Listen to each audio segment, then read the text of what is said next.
Okay, so you know how sometimes you're just like craving something different? Well, buckle up because today we're doing something a little different for this deep dive. We're diving headfirst into, get this, a spell book. Oh, intriguing. Right?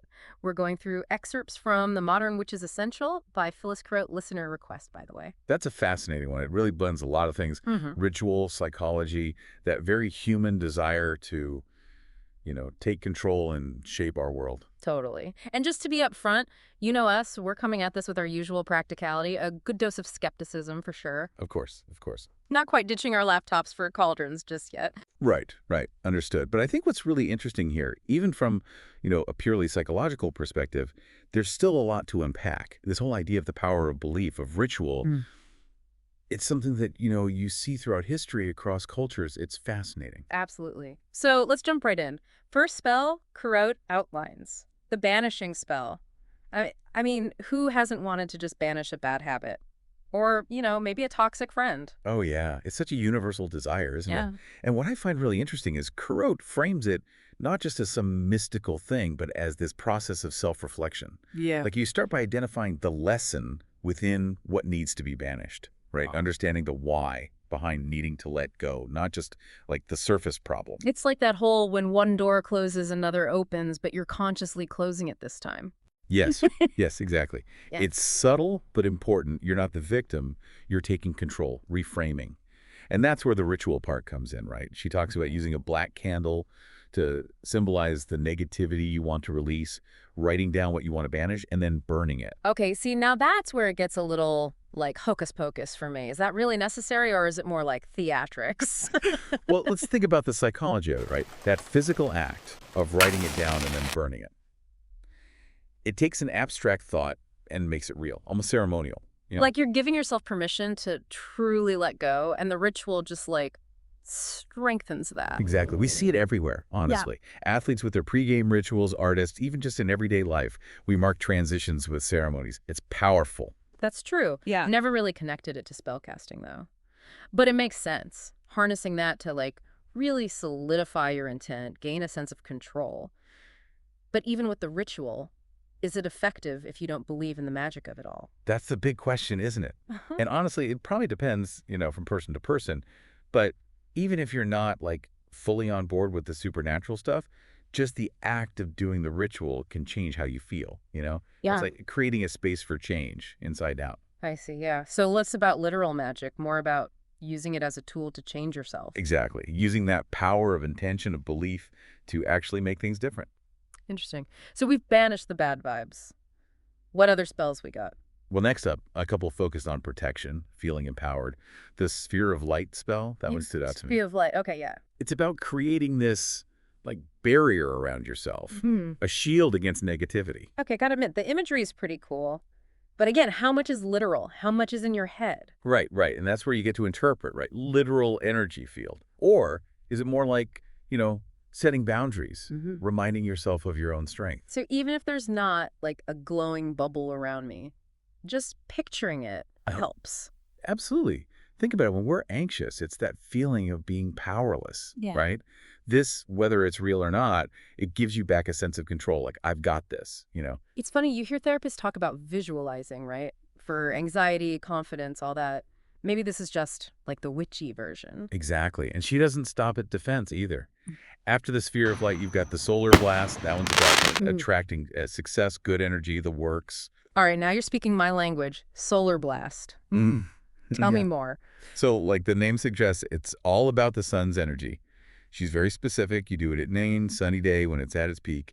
Face the sun, arms out, and just imagine that golden light filling you up. I love that because it connects to, like, sun worship, right? Yeah. Throughout history, so many cultures saw the sun as this source of life, abundance, all that good stuff. Exactly. It's tapping into that primal connection to nature. Yeah. And even if we don't think it's literally beaming success down at us, just aligning yourself with that, Yeah. there's power in that. Totally. Like tapping into the energy of growth, Yes. It's about changing your mindset, raising your, as they say, vibration, opening yourself up to those possibilities. Okay. Feeling energized just hearing about it. So we banished the bad, we're protected, energized. What's next? Well, now we're getting into love and abundance. And her take on it, I got to say, it's pretty insightful. Yeah. Modern, even. Do tell. Because honestly, love spell always gets a bit eyebrow raised for me. I get it. I get it. But what I like is she's not talking about manipulating anyone. In fact, her true love spell, Mm. it starts with loving yourself. All right, now that's interesting. Tell me more about that. So she's big on this. Mm. Before you can find healthy love out there, you got to cultivate it within, right? Believing you're worthy, treating yourself with kindness, all that. That makes sense. It's like can't pour from an empty cup and all that. Exactly. And even the ritual part reinforces it. Yeah. She suggests writing a list of your good qualities, things you love about yourself, and then you read it out loud, looking in the mirror. Even outside of magic, that's a powerful exercise. We Yeah. should all be doing that more often.